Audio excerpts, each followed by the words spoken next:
আসসালামু আলাইকুম।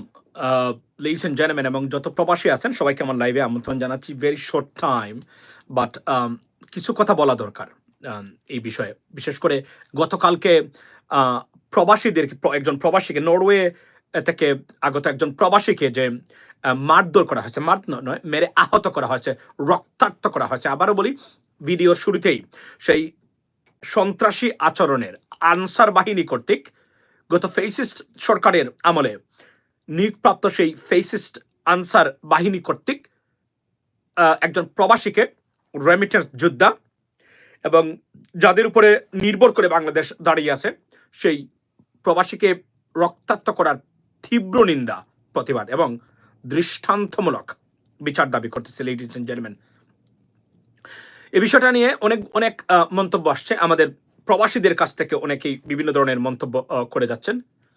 আপনি বলছেন প্রবাসী মানুষটাই দোষী। আমার বক্তব্য না শুনে আপনি যাবেন না। তো জানেন আপনারা যে উনি আসার পরে আপনার আক্রমণ করা হয়েছে। উনি এখন জানলাম উনি এসেছেন তার ওয়াইফকে নিয়ে, তার বাবাকে নিয়ে, তার টোটাল ৪ জন মানুষ। একজন মানুষ ৪ জন পরিবারের মানুষকে নিয়ে এসেছে এখানে ঝগড়া করার জন্য এয়ারপোর্টে। কতদিন পরে উনি এসেছেন আমি জানি না। আমার বক্তব্যটা না শুনে যাবেন না লেডিস এন্ড জেন্টলম্যান। আমি আমার এই বয়সে অনেক দেশে যাওয়ার সুযোগ হয়েছে আমার, আল্লাহর রহমতে। ভবিষ্যতে আরো অনেক দেশে যাব ইনশাআল্লাহ, সেটা আশা রাখি। অনেক দেশের এয়ারপোর্টে গেছি, অনেক দেশের এয়ারপোর্টের ব্যবস্থাপনা সম্বন্ধে জানার খোঁজ রাখার চেষ্টা করি, রাখিও। আমি আপনাদেরকে একটা জিনিস বলতে চাই, যারা বলছেন যে প্রবাসীদের দোষ, আপনাদের উদ্দেশ্যে প্রবাসীদের দোষ কিনা এটাও আমি আপনাদেরকে দেখাবো। যদি প্রবাসীদের দোষ হয়ে থাকে এই প্রবাসীর, আপনি আমাকে বলেন তাকে মেরে রক্তাক্ত করা ৪ জন মিলে তাকে মারা, এটার অধিকার আইন পৃথিবীর বাংলাদেশের খুন আইনে আছে, আর পৃথিবীর কোথাও এই ঘটনাগুলো ঘটে। এটার উত্তরটা আপনারা আমাকে দিয়ে যাবেন, যারা এখানে আছেন তাদের উদ্দেশ্যে আমার এই বক্তব্যটা। আমাকে দয়া করে এই উত্তরটা আমাকে দিয়ে যাবেন। আপনারা পৃথিবীর কোন দেশে এটা আছে যে আপনি মারতে পারবেন একজনকে? কি করতে পারতেন উনি? সেটা হলো, যদি দেখেন যে উনি এমন আচরণ করেছেন অসম্ভব এবং সিকিউরিটি থ্রেট, উনাকে রিস্ট্রেন করা যেতে পারে। এজন্যই বিমানবন্দরে সবসময় বিশেষ বাহিনীর উপস্থিতি থাকে, পুলিশের উপস্থিতি থাকে। আপনি তাকে রিস্ট্রেন করতে পারতেন। ওয়ার্স্ট সিনারিও তাকে আপনি গ্রেফতার করতে পারতেন, কিন্তু তাকে আঘাত করে রক্তাক্ত করার অধিকার পৃথিবীর কোন দেশের আইনে নাই এবং কোথাও এটা অ্যালাউ হবে না এই পৃথিবীতে। তারপরেও উনি তো আঘাত করে নাই। উনি কি বলছে? উনি বলছে উনি যিনি তাকে মেরেছেন উনি বলছেন আপনি আমাকে ধাক্কা দিলেন কেন? এটার সত্যতা আমি আপনাদের সামনে তুলে ধরতে চাই যে আপনারা যারা বলছেন, আপনারা জেনে না জেনে এইগুলা বলছেন, নিয়ম জানেন না। কোনো অধিকার, ইভেন সে মার খেলেও তাকে মারতে পারে না, গ্রেফতার করতে পারে। এটাই হলো আপনার এই আইন। পৃথিবীতে কোনো আইন নাই আইন শৃঙ্খলা বাহিনীর এয়ারপোর্টে একজন যাত্রীর উপরে হাত তুলতে পারে। পুলিশ তাকে রিস্ট্রেন করে সাথে সাথে তাকে গ্রেফতার করতে পারে, কারণ no one is above the law. গতকালকে এই কথাগুলো বলছি, কেউ আইনের ঊর্ধ্বে নয়, লেডিস এন্ড জেন্টলম্যান, রাইট?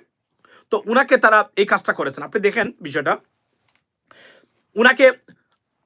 উনি বলছেন যে আমাকে ধাক্কা মারলেন কেন? তা আপনি ধাক্কা দিয়েন, যদি দিতেই হয়। যদি আপনি মনে করেন যে আমাকে মারলে আমি এখানে মারবো, এটা তো প্রফেশনালিজম না, এটা তো চরম প্রফেশনালিজমের চরম একটা আপনার বহিঃপ্রকাশ, যে আনপ্রফেশনালিজমের বহিঃপ্রকাশ। যে আপনি যাত্রী আপনাকে ধাক্কা দিয়েছে, পৃথিবীর কত এয়ারপোর্টে এই ঘটনাগুলো ঘটে থাকে প্রতিদিন। যাত্রী আপনাকে ধাক্কা দিয়েছে, আপনার ৪ জন মিলে একজন প্রবাসীকে মেরেছেন, মেরে বলছেন যে আমাকে ধাক্কা দিয়েছে এবং এটার পক্ষে যুক্তি দাঁড় করাচ্ছেন সরকার। আবার তাকে নাকি আবার আপনার এই আইনের আওতায় আনা হবে এবং শাস্তির আওতায় আনা হবে। শাস্তির আওতায় তাকে আনানো, তাকে গ্রেফতার করা যেতে পারে, কিন্তু তাকে যে আহত করা হয়েছে মেরে, তার আগে বিমানবন্দরের কর্তৃপক্ষ এবং এই লোক যারা আছে তারা শাস্তির আওতায় আনা উচিত এবং তারাই শাস্তির আওতায় আসা উচিত বলে মনে করি না। This is the law. আমি আপনাদের সামনে তুলে ধরতে চাই উনি আসলে কি বলেছেন, মনোযোগ দিয়ে শুনেন। আপনাকে কেন ধাক্কা দিলেন? আসো, আমি সিভিল লোক। আচ্ছা শুনেন ভাইয়া, আপনাকে কেন ধাক্কা দিলেন? আসো। আচ্ছা উনি শুনেন, উনি কি বলছে আপনি আমাকে মারলেন কেন? উনি বলেছে এটা? তো উনি হাইয়েস্ট ধাক্কা দিতে পারতো তাকে। বলেন, আপনাদের যুক্তি দেখান ভাই। আমি আপনাদের যুক্তি দেখাতে অবাক হয়ে যাই।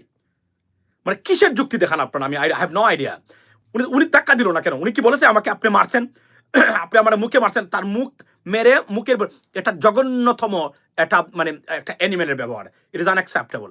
এই ব্যবস্থার পরিবর্তন হোক এবং আনসারকে প্রয়োজনে এয়ারপোর্ট থেকে সরিয়ে দেওয়া দরকার এবং এই প্রবাসীকে মার খাওয়ার পরেও শুধু ধাক্কা দিয়েছে এই কারণে তাকে শাস্তিতে আনবেন, জরিমানা করবেন, কিন্তু তার আগে যারা কর্তৃপক্ষ আছে এদের দৃষ্টান্তমূলক বিচার যদি না হয় আমরা প্রবাসীরা বিষয়টা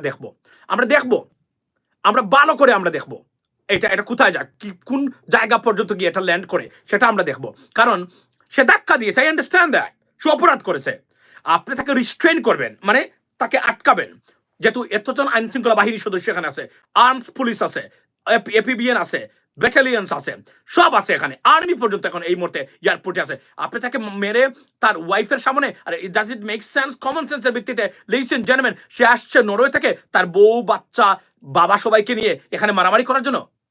তারপরে ধরে নিলাম সে অপরাধী, ধাক্কা দিয়েছে, ধাক্কা দিলে মারতে হয়, হাত তুলতে হয়, এই অধিকার এবং আইন পৃথিবীর কোন জায়গাতে, এই ড্রাকোনিয়ান ল পৃথিবীর কোন জায়গায় আছে? আপনারা যে সমর্থন করেন এক একটা জিনিসের পক্ষে যে যুক্তি দেখান, ইট ইজ আনএক্সেপ্টেবল। এটা কোনো যুক্তি হতে পারে না আপনাদের এই যুক্তিগুলা। সো দেয়ারফর এটা নির্দ্বিধায় প্রবাসীদের উপর আক্রমণ, আমরা এগুলার পরিবর্তন চাই এবং এটা কোনো অবস্থাতে এতটা অপেশাদারি মনোভাব যদি কারো বৃত্তি থাকে, এয়ারপোর্টের 100 মাইল দ্বারে কাছে তার আসার কথা না। এইতে তার বয়স দেখলে বোঝা যায় সে গত সরকারের আমলের আনসার বাহিনী হতে পারে, সে কোনো ছাত্রলীগ কোনো জায়গা থেকে সে আসছে, তাকে নিয়োগ দেওয়া হয়েছে, আর না হলে সে তো মার খাবে, প্রয়োজন সে মার খাবে। কে আইন শৃঙ্খলা বাহিনীকে ডাকবে, কুইক রেসপন্স টিম আছে, তারা গ্রেফতার করবে তাকে তারপরে আঘাত করা, মানে আমাকে মারছেন আমিও মারবো, এই সন্ত্রাসীর বা সন্ত্রাসের জায়গা তো এয়ারপোর্ট না, পৃথিবীর কোথাও তো এগুলা নেই। কোন যুক্তিতে আপনারা কি বলেন, কি যুক্তি দেখান আমি জানি না আপনারা।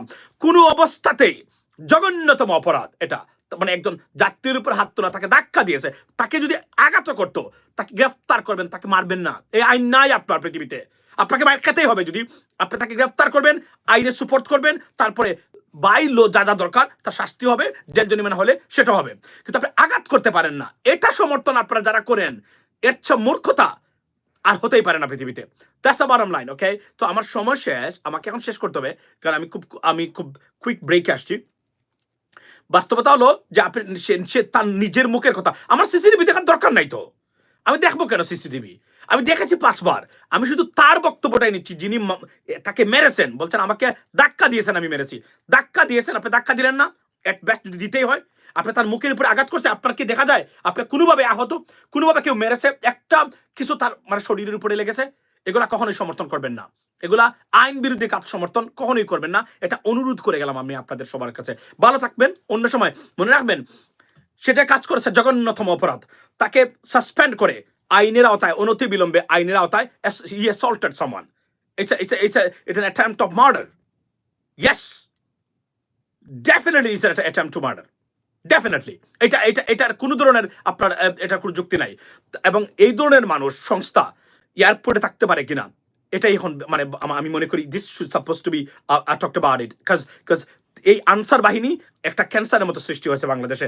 এদের কোনো কাজ নাই, এয়ারপোর্টে অতিরিক্ত টাকা নিয়ে মানুষকে এয়ারপোর্টের ভিতরে লাউঞ্জে আপনার কনকর্সলে ঢুকিয়ে দেওয়া, এটাই মূল কাজটা হচ্ছে। এদের কোনো যুক্তিকতা নাই আনসার বাহিনী বাংলাদেশে এবার এক্সিস্ট করার এই মুহূর্তে আমি মনে করি। সুতরাং এটাকে তদন্ত কমিশন গঠন করে বিচারে আওতায় আনা উচিত বলে আমি মনে করি। আর যদি প্রবাসীদেরকে অন্য আপনার শুধু এই প্রবাসীকে হয়রানি করেন, আমরা খোঁজ রাখবো, আমরা জানার চেষ্টা করব, ভবিষ্যতে এটার বিরুদ্ধে ব্যবস্থা নেওয়া হবে। ভালো থাকবেন সে পর্যন্ত, আসসালামু আলাইকুম।